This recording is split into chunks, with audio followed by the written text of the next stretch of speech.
দিনভর গোটা রাজ্য জুড়ে ঘটে যায় নানা ঘটনা। তার মধ্যে কোথাও কোথাও এমন কিছু ঘটনা ঘটে যা রীতিমতো চাঞ্চল্য ফেলে দেয়, উঠে আসে সংবাদ শিরোনামে। এই প্রতিবেদনেও আপনাদের তেমনই একটি চাঞ্চল্যকর ঘটনার কথা জানাবো। পুরুলিয়ার বলরামপুর থানার গোশালা রোড সংলগ্ন ১৬ আনা দুর্গা মন্দির এলাকায় এক দুঃসাহসিক চুরির ঘটনায় ছড়ালো চাঞ্চল্য। বাড়ির দরজার নিচ থেকে ইট সরিয়ে গর্ত খুঁড়ে ঘরে ঢুকে লুটপাট চালানো হয়েছে বলে অভিযোগ। জানা গেছে সম্প্রতি ওই এলাকার বাসিন্দা শম্ভুনাথ সাউ সপরিবারে একটি বিয়ে বাড়িতে গিয়েছিলেন। বাড়ি ফিরে তারা দেখেন ঘরের দরজার নিচের অংশ ভেঙে গর্ত করে লুটপাট চালানো হয়েছে। বাড়ির মালিক শম্ভুনাথ সাউয়ের অভিযোগ, নগদ প্রায় ১৬,০০০ টাকা, দুটি জমির দলিল এবং প্রায় লক্ষাধিক টাকার সোনার গয়না নিয়ে পালিয়েছে দুষ্কৃতীরা। ঘটনার পর বলরামপুর থানায় একটি লিখিত অভিযোগ দায়ের করেছেন তিনি। দোষীদের দ্রুত গ্রেপ্তারের পাশাপাশি লুট হওয়া সামগ্রী উদ্ধারের দাবি জানাচ্ছেন শম্ভুনাথ বাবু। শম্ভুনাথ সাউ অভিযোগকারী কি বলছেন শুনব। সোমবারে আমরা ৯ তারিখে সকাল ১০টার সময় আমরা যাই ঝালদা দঙ্গল। হ্যাঁ, তো ওইখানে একটা আমাদের শ্বশুরবাড়ি কুটুমে ঘরে মানে একটা মেয়ে ছেলের বিয়ে হয়েছিল, সেদিন ওই বিয়ের বাড়িতেই গেছিলাম।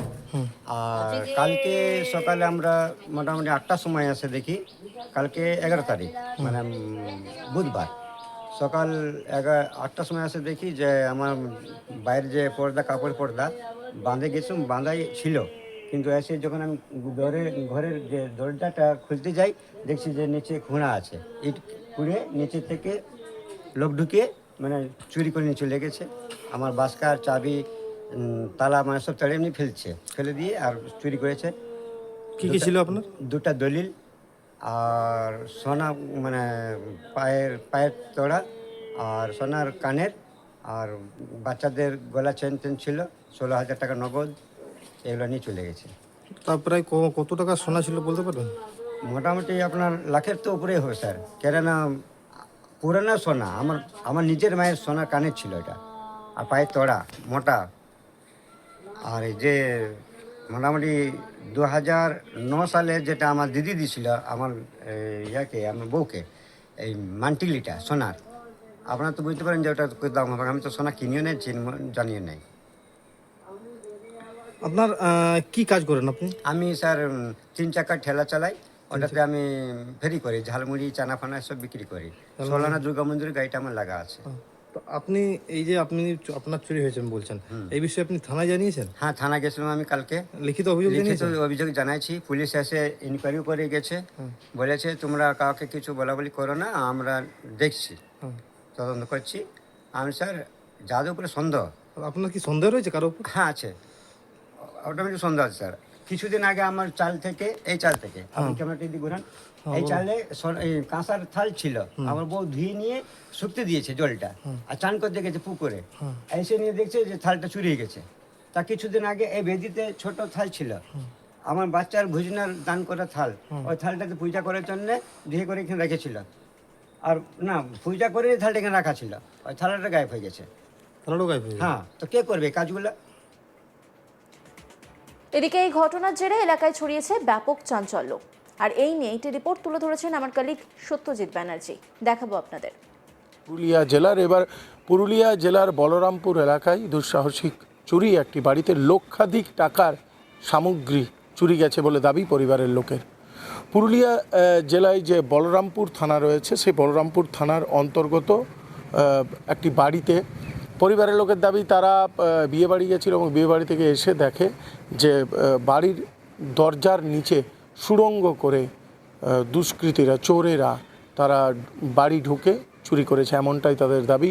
এবং সেখানে তাদের চুরি গেছে বিভিন্ন জমির যে দলিল নথিপত্র থেকে শুরু করে নগদ ১৫ থেকে ১৬,০০০ টাকা, এবং তার সাথে যে গয়না রয়েছে লক্ষাধিক টাকার গয়না।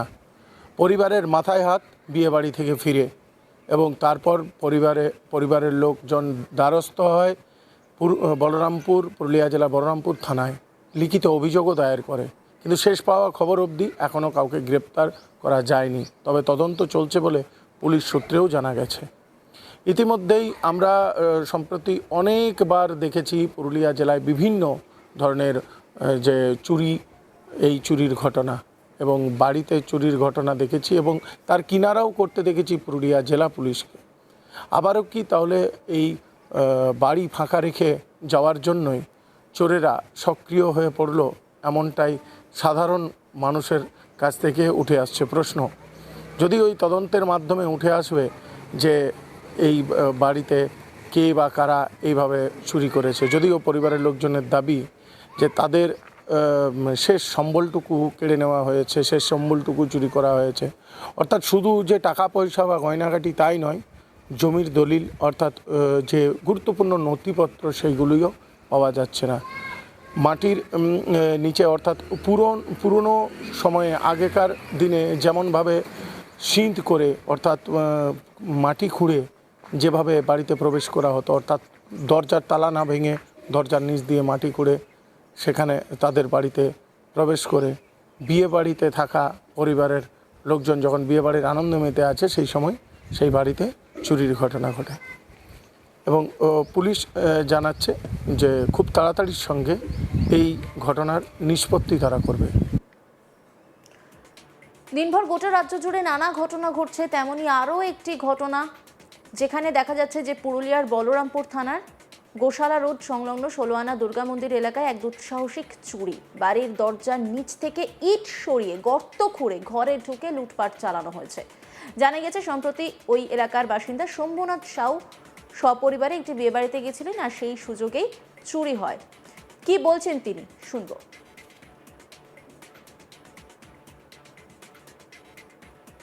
করে নিয়ে ঘরে খাই নিয়ে আমার কাজটা তো ছাড়াই গেছিলাম। সোমবারে আমরা 9 তারিখে সকাল 10টার সময় আমরা যাই ঝালদা দঙ্গল। হ্যাঁ, তো ওইখানে একটা আমাদের শ্বশুরবাড়ি কুটুমে ঘরে মানে একটা মেয়ে ছেলের বিয়ে হয়েছিল, ওই বিয়ের বাড়িতেই গেছিলাম। আর কালকে সকালে আমরা মোটামুটি 8টার সময় এসে দেখি, কালকে 11 তারিখ মানে বুধবার সকাল 8টার সময় এসে দেখি যে আমার বাইরের যে কাপড় পর্দা বাঁধে গেছিলাম, বাঁধাই ছিল, কিন্তু এসে যখন আমি ঘরের যে দরজাটা খুলতে যাই দেখছি যে নিচে খুঁড়া আছে, ইট খুঁড়ে নিচে থেকে লোক ঢুকিয়ে মানে চুরি করে নিয়ে চলে গেছে। আমার বাস্কার চাবি তালা মানে সব তাড়িয়ে এমনি ফেলে দিয়ে আর চুরি করেছে। কি কি ছিল আপনার? দুটা দলিল আর সোনা মানে পায়ের তোড়া আর সোনার কানের আর বাচ্চাদের গলা চেন ছিল, 16,000 টাকা নগদ, এগুলো নিয়ে চলে গেছে। তার প্রায় কত টাকা সোনা ছিল বলতে পারবেন? মোটামুটি আপনার লাখের তো উপরেই হবে স্যার, কেননা পুরানো সোনা, আমার নিজের মায়ের সোনার কানের ছিল এটা, আর পায়ের তোড়া মোটা। আর এই যে মোটামুটি 2009 সালে যেটা আমার দিদি দিয়েছিল আমার আমার বউকে, এই মান্টিলিটা সোনার, আপনারা তো বুঝতে পারেন যে ওটা দাম হবে, আমি তো সোনা কিনিও নিয়েছি। অন্যান্য খবরের আপডেটের জন্য অবশ্যই নজর রাখুন আজ তাক বাংলার ইউটিউব স্ট্রিমিংয়ে। লাইক, কমেন্ট, শেয়ার এবং সাবস্ক্রাইব করতে ভুলবেন না।